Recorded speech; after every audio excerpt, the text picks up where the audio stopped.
here we are again. We're done. Ready then. So, WrestleMania 31. God damn it.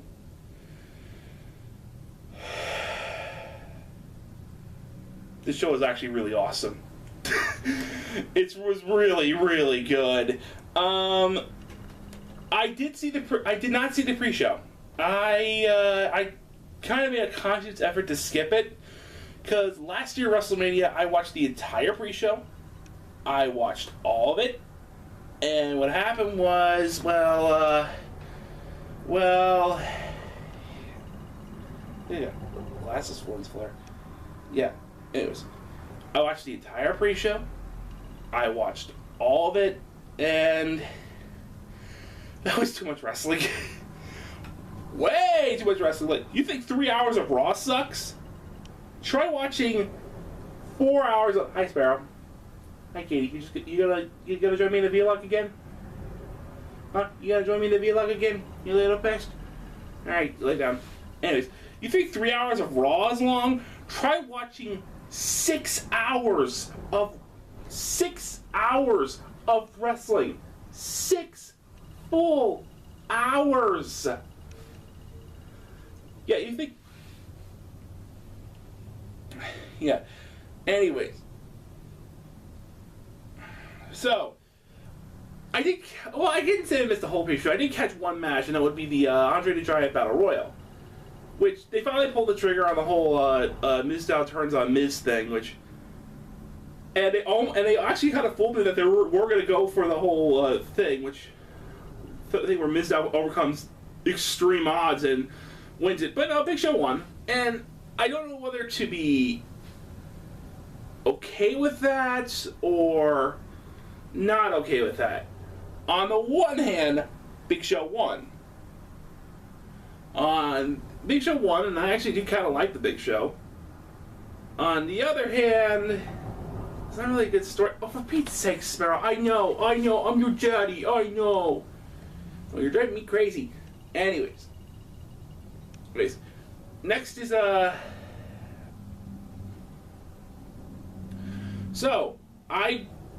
it was an okay match. I liked the ending where Miz out nearly overcomes the odds, but then a Big Show beats him. And then but I'm gonna start fresh with the first match of the night, which was the ladder match.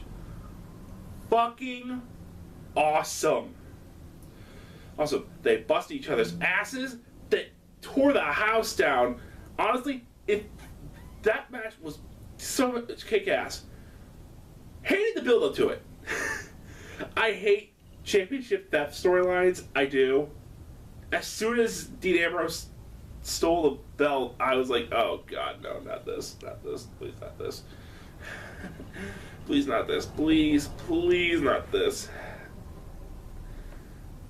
But I'm okay with it now, because if that was what they're building up to, kind of worth it. And I'm actually okay. And I'm really, really happy that Daniel Bryan won. Now, and I actually think they're trying to make the Intercontinental Championship legitimate again, which hard to do, but I'm so glad they're doing it. You know? And next is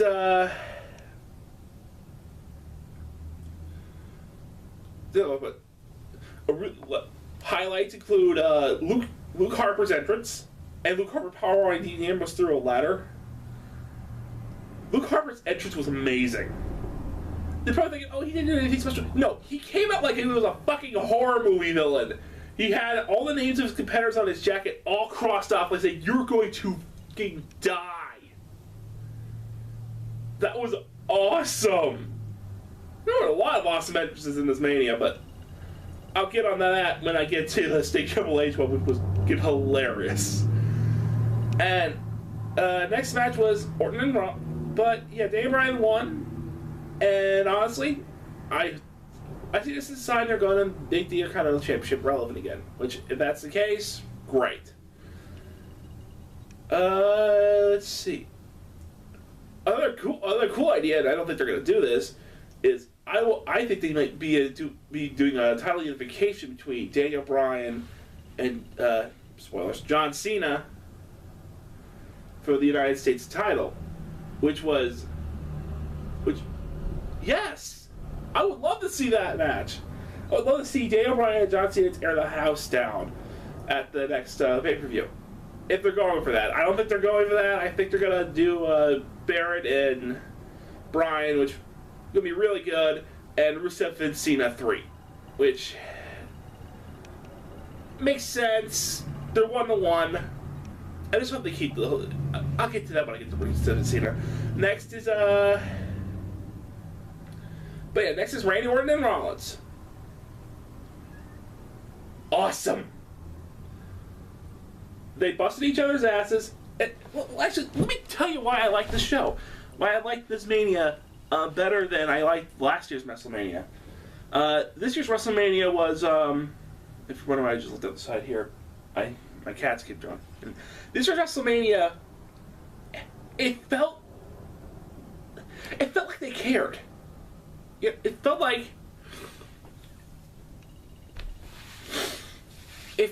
like they took time. It felt like they cared about the matches. Last year's WrestleMania, it was clear they only cared about 2 matches. Taker and Lesnar, which was boring. Boring. Even though the ending was shocking, still boring as shit. And Daniel Bryan and the Daniel Bryan match. Those are the only 2 they gave a fuck about. Here, it felt like everyone gave a shit about this Mania. Like, everyone cared, everyone busted their butt, everyone cared about this Mania.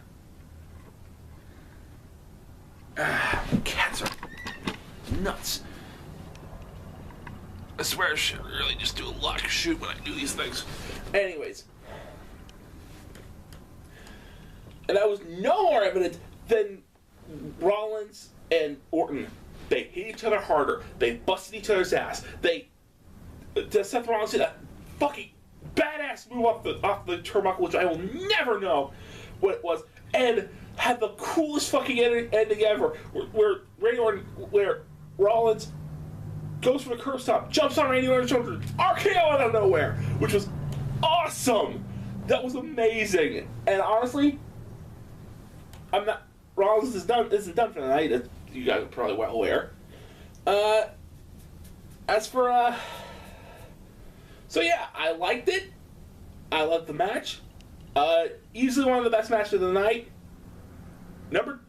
Next is, well, I said I would get to this, Sting and Triple H. Oh my god. I love the entrances so much. Sting was cool. Triple H made me almost Triple H's Terminator entrance almost made me fell out of my chair. That was amazing. It was the funniest fucking thing. It was like he is going to fucking kill Sting. He's gonna go after him like he's the fucking Terminator. Next is it's like my cats are distracting. Cat. Anyways, so yeah, but the match itself. For everyone that said Sting could not go and Sting was going to be slow and the match was going to be boring as shit.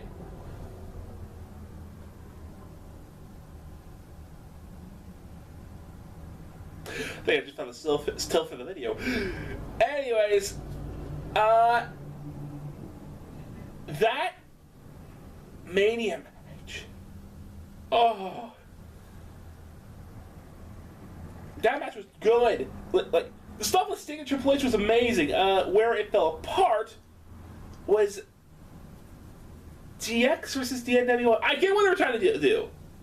They were trying to do the New World Order versus DX thing that they couldn't do in 2002. Fair enough. Still was an amazing match. that was a really cool match. I really liked it, and I'm glad that it ended with a handshake because they busted each other's ass, and honestly, Sting made a hell of a WrestleMania debut. Next was, if I remember correctly, a live performance that I didn't care about, and then the Divas Tag match. Hang on, how much time do I have left in this thing? I got plenty of time. Great. Because I found out that my camera cuts off after 20 minutes, and then I have to start over again. So here, how do I put this? WrestleMania. So, I guess we're going to have to talk about Give Divas a Chance, which I like. I like that hashtag a lot. I know what you're going to say. But the Divas are boring, yada yada yada, Divas don't have any talent, yada yada yada, blah blah blah, blah blah blah. Here's the thing. They do have talent. I was legitimately surprised. Like, I've been watching Raw the past couple weeks where they get in the Divas more than like 3 minutes a match. Holy crap! Like, I got legitimately surprised because my opinion there was like 4 Divas that can go. Well, 5 since AJ Lee came back, because I didn't think she was going to come back. AJ Lee, Paige, Natalya, and Brie Bella. And Naomi. Those 5. Those 5 were the people that can go. But fucking hell, they let Nikki Bella go. Holy shit, she's really good. Like, legitimately good. But you could tell she's been practicing. You can tell she's improved. So yeah, but as for the match itself, I bring this up because they've had amazing matches on Raw, amazing matches on Raw, and I hope they continue to have amazing matches. And I hope that they do what they should have done for WrestleMania at I think Extreme Rules, and they do a Fatal 4-Way between Nikki Bella, Brie Bella, Paige, and AJ Lee. I would actually love to see that. But here's the thing. How do I put this? It wasn't that the match was bad. Far from it. It was good. It was fine. But, you know, it felt like, it felt like a standard Raw Divas match instead of a WrestleMania match. And in a night where everyone was busting their asses, and it was clear that everyone gave a shit, it's clear that they didn't. Next, next is Rusev versus Cena. First, Rusev has the fucking awesomest, has a really, really, one of the coolest fucking entrances I've ever seen in my life. He came out in a fucking tank. It's like, holy shit. You know you're a badass when you can ride out in a tank like you're a beast. And then was John, and John Cena had an interesting little video, but kind of disappointing. John Cena usually like has the best entrances of the night, and he did. Match itself, really damn good. Am I upset that Cena got over?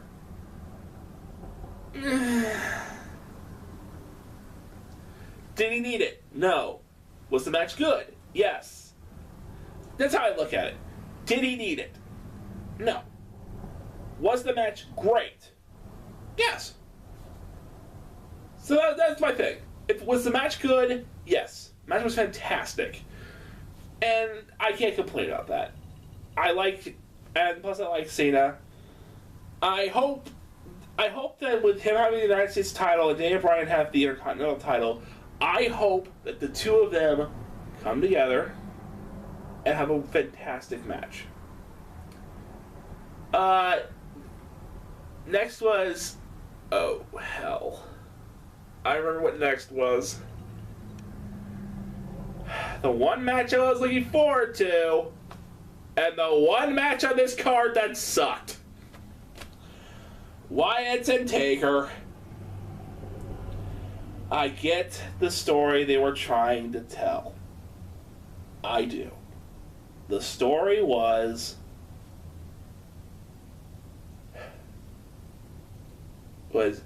Undertaker lost terribly last year, and that he was kind of taking off his game. And Wyatt was going to take advantage of that and try to make his career out of Undertaker's, basically forcing Taker to retire. That was basically, I think that was basically the point of the story, was they were going to force Taker to retire if Wyatt won. I get it that every time Wyatt got an offense, you could tell Taker was slowing down. Unfortunately, slowing down makes for a boring match. However, there were highlights. Number one highlight was the opening of the match, which was good. It showed Taker could still go if he tried, but then he gassed out and it kind of turned crappy. Another highlight was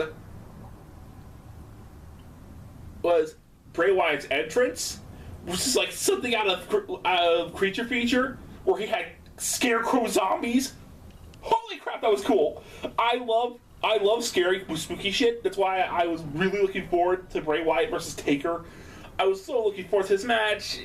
It was just boring. It made me so mad. It's like, oh, come on. Sting and Triple H had a fucking amazing match. And then Taker and Wyatt was slow, boring. I wanted to fall asleep. It's like, Taker won with a tombstone. I get the story they were trying to tell. I do. I get the story. The story was has the Undertaker lost his step? And at the end, when Taker won, the answer would be no. But he has. It's time to hang out the boots, dude. Because I think long ago you said the time you need to hang out the boots is when someone looks at their kid and says, I wish you could have seen him win. Here's the thing. That Bray Wyatt match, my first thought was, God, I wish this was Taker from WrestleMania 23. The guy who had a third prime. Dude had 3 primes. Think about that. Most athletes have 1 prime. Dude had 3. You had a great career. You're still my favorite wrestler ever. But dude, hang it up. Just hang it up. You're done. I got 2 minutes left on my camera. I'm gonna stop here and start new with the Ronda Rousey and Triple H and Stephanie McMahon segment and the main event, which I'll have a lot to say on the main event because I love the main event. I loved the main event. The main event was awesome.